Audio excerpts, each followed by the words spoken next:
बिस्मिल्लाहिर्रहमानिर्रहीम। अस्सलाम वालेकुम स्टूडेंट्स, उम्मीद करता हूँ सब ठीक ठाक हैं।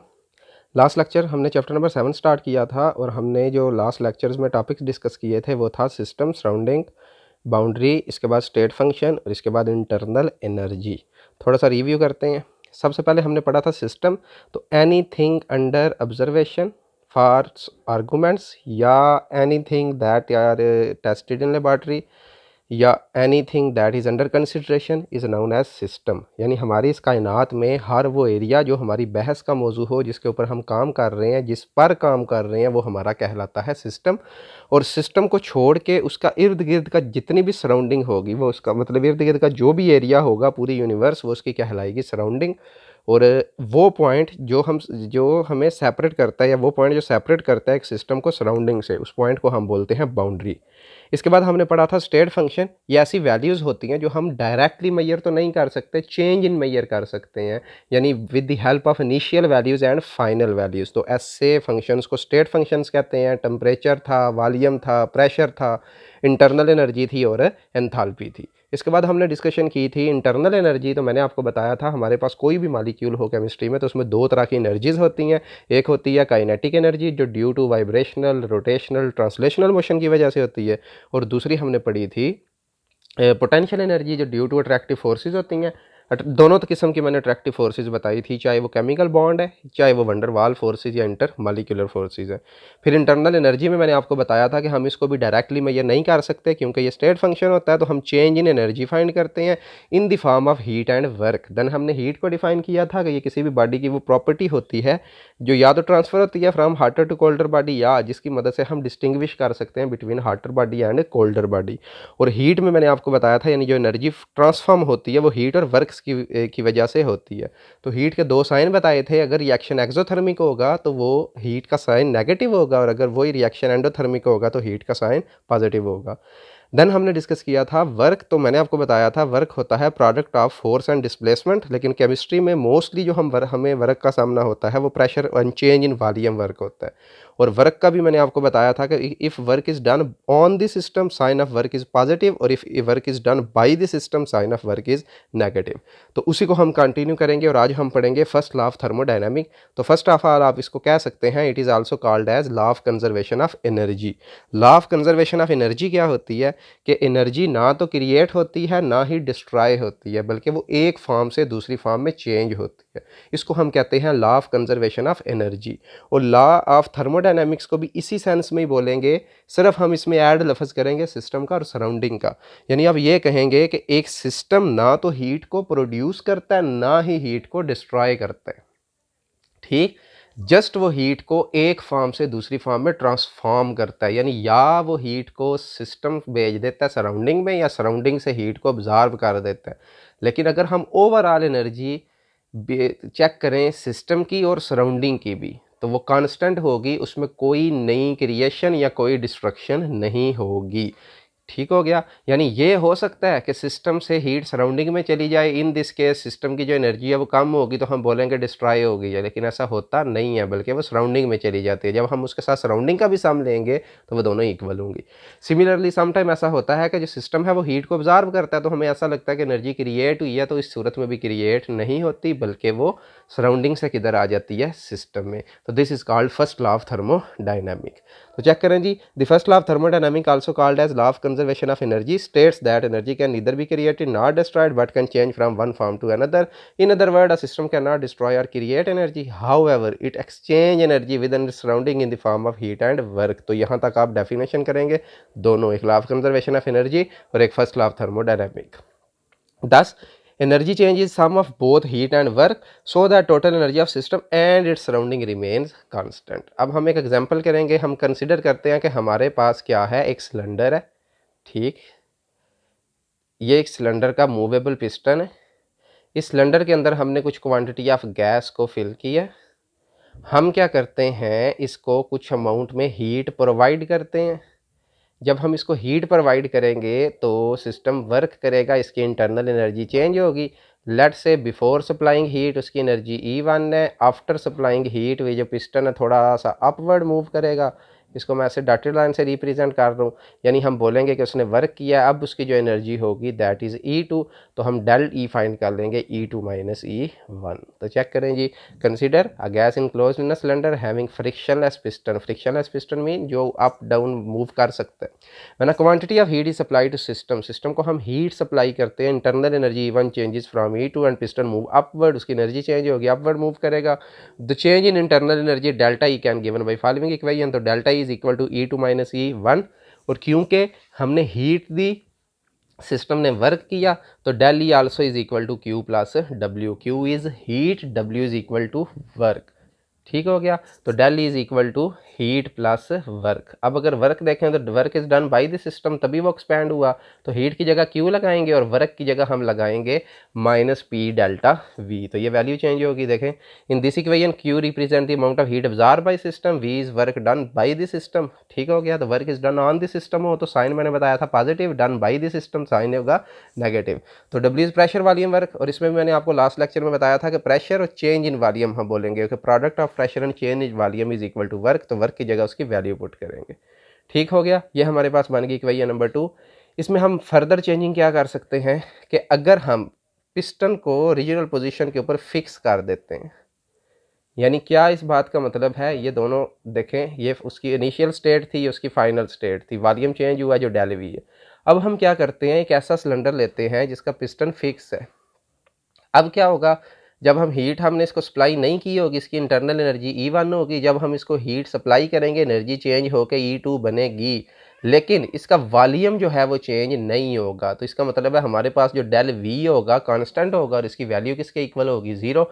अगर हम ये वैल्यू ज़ीरो यहाँ पुट करेंगे तो ये वाला सारा पोर्शन ज़ीरो हो जाएगा और del is equal to q आ जाएगा, तो जिसको हम del is equal to Q v भी लिख सकते हैं। वी इसलिए ये रिप्रेजेंट करेगा कांस्टेंट वॉल्यूम, तो यही लिखा हुआ है when the piston is kept its original position or the volume of gas not allows to change, del v is equal to 0 and equation 2 ये फॉर्म हो जाएगी। और ये नई डेफिनेशन हो सकती है फर्स्ट लॉ की कि change in energy is equal to heat supply to the system. So this shows that change in internal energy of system at constant volume is equal to heat absorbed by the system. So this is the mathematical form of first law of thermodynamic. और question ऐसे भी आ सकता है इस पूरा topics में, prove that del is equal to Q V, तो ये आपने पूरा टॉपिक लिखना है with the help of diagrams. तो ये आपका आज का फर्स्ट का टॉपिक।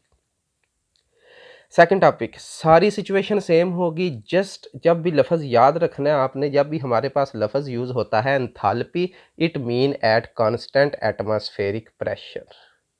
यानी पहले हमने ऊपर जो वर्क किया, एक विदाउट चेंज इन वॉल्यूम किया और एक हमने जिसमें वॉल्यूम को कांस्टेंट कर दिया। तो अगर हम वर्क करें उसी तरह हीट सप्लाई करें, इंटरनल एनर्जी चेंज होगी, लेकिन अगर हम प्रेशर उसका कांस्टेंट रखते हैं होल एक्सपेरिमेंट में, तो हमारे पास नई टर्म बनेगी दैट इज़ कॉल्ड एंथैल्पी।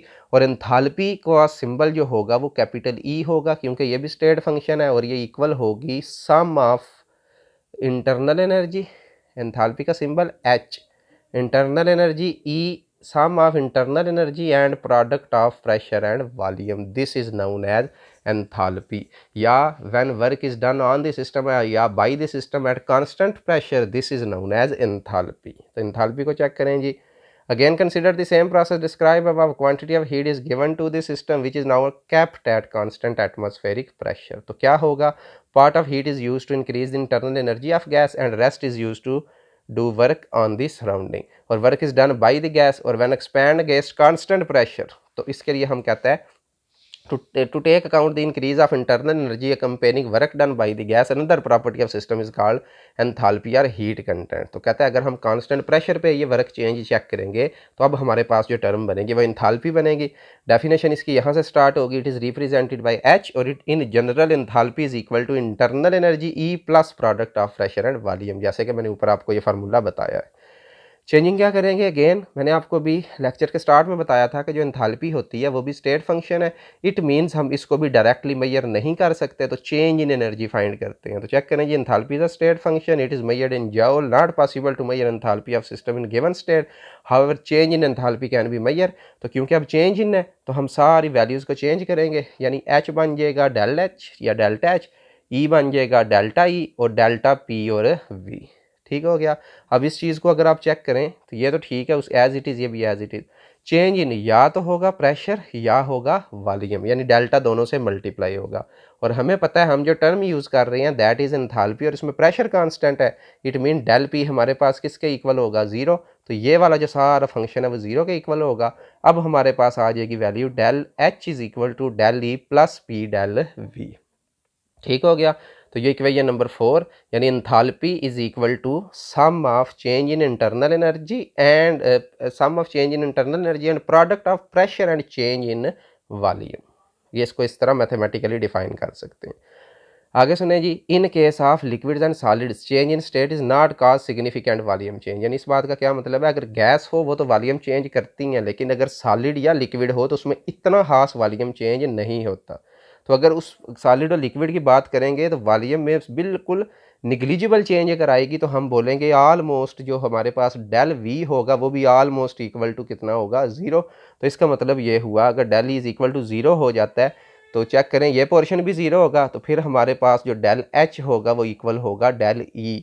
तो ये हम डिफाइन कर सकते हैं at for liquids and solids at constant pressure change in enthalpy is equal to the change in internal energy, यानी जितनी इंटरनल एनर्जी चेंज होगी उतनी उसकी एंथैल्पी होगी।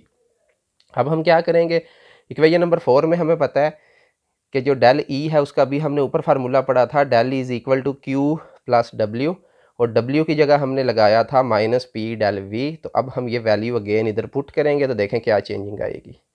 Del is equal to Q plus डब्ल्यू, work is pressure done volume, तो work is equal to p del v, तो ये बनेगा। और इसको हम इक्वेशन नंबर 4 में पुट करेंगे। देखें ज़रा इक्वेशन नंबर 4 डेल एच होगा, डेल ई की जगह हम क्या लगाएंगे, Q minus P del V, plus साथ ऑलरेडी लिखा हुआ है फंक्शन पी डेल वी, इससे क्या हो जाएगा कैंसिल।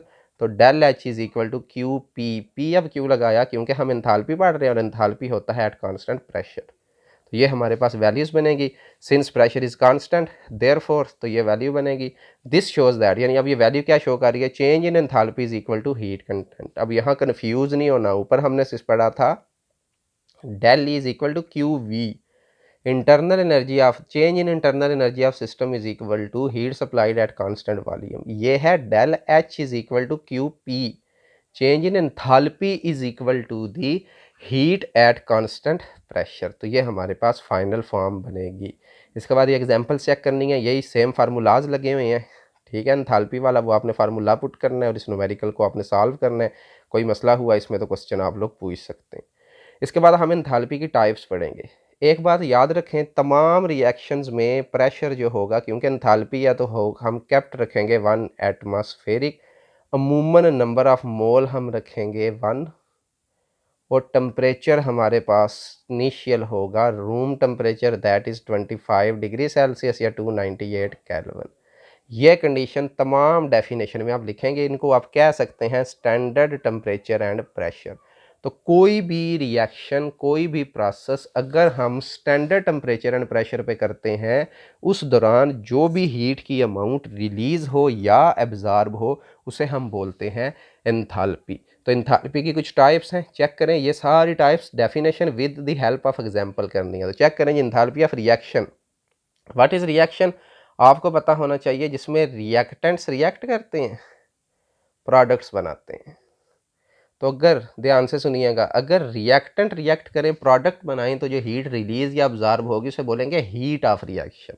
रिपीट कर रहा हूँ, when certain amount of reactant react and form certain amount of product, in this case the amount of heat release or absorb is known as heat of reaction।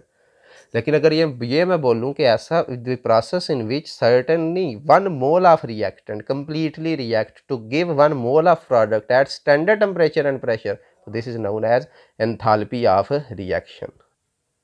ठीक हो गया, यानी डिफरेंस जस्ट इतना होगा कि इसमें स्टैंडर्ड कंडीशंस होंगी।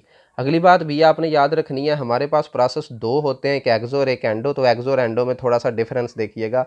जो एक्सोथर्मिक रिएक्शन होता है उसमें जो रिएक्टेंट्स और प्रोडक्ट्स, जो रिएक्टेंट्स होते हैं इनमें हीट कंटेंट ज़्यादा होता है, याद रखना है, और जो प्रोडक्ट होते हैं उनमें हीट लेस होती है। कौन सा रिएक्शन में, एक्सोथर्मिक।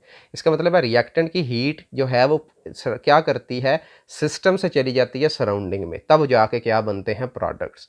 और एंडोथर्मिक उल्टा है, इसका मतलब है एंडोथर्मिक रिएक्शन में सराउंडिंग से पहले हीट आती है सिस्टम में, सिस्टम उस हीट को करता है अब्जॉर्ब और देन बनते हैं प्रोडक्ट।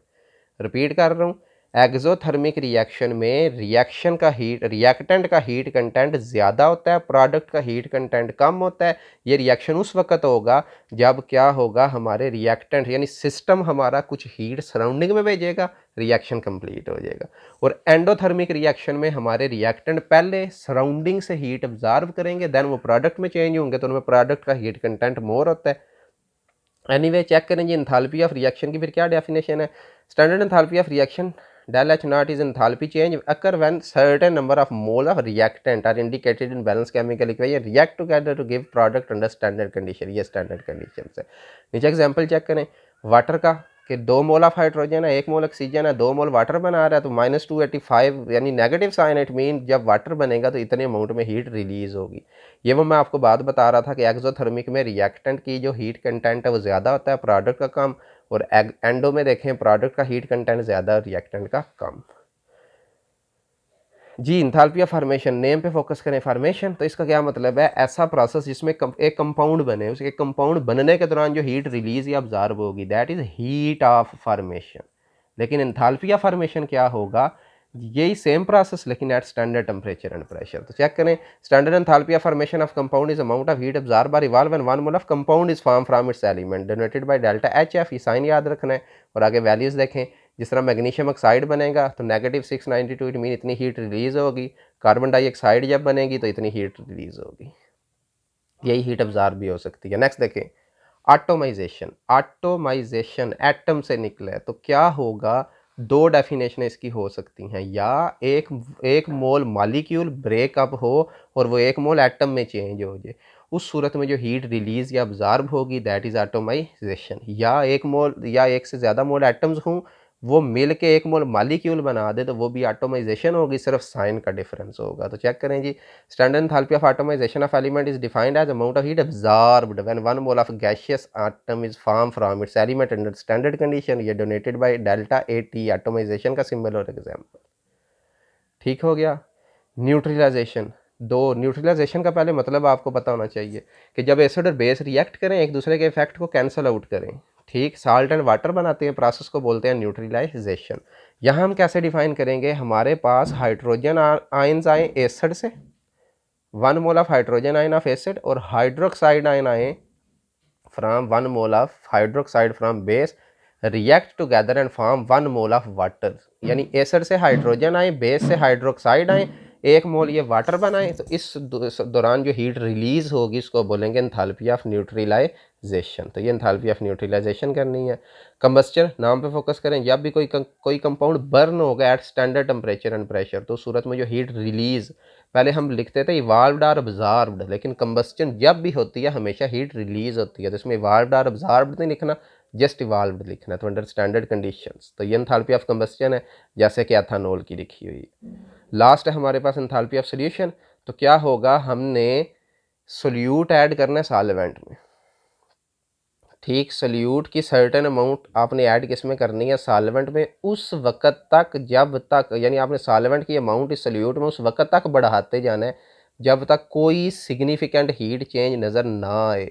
तो उस टाइम तक जो हीट रिलीज या ऑब्जॉर्ब होगी उसको बोलेंगे एंथैल्पी ऑफ सॉल्यूशन। चेक करें, standard enthalpy of solution is amount of heat absorbed और evolve when 1 mole of substance is dissolve in so much solvent that further dilution result no detectable heat change. समझ आई, यानी solute लेना है, उसमें solvent उस वक्त तक ऐड करते जाना है जब तक उसके अंदर आपको कोई हीट चेंज वाजे नज़र नहीं आती, तो वो जितनी मैक्सिमम हीट रिलीज या ऑब्जॉर्ब होगी उसको हम बोलेंगे एंथैल्पी ऑफ सॉल्यूशन।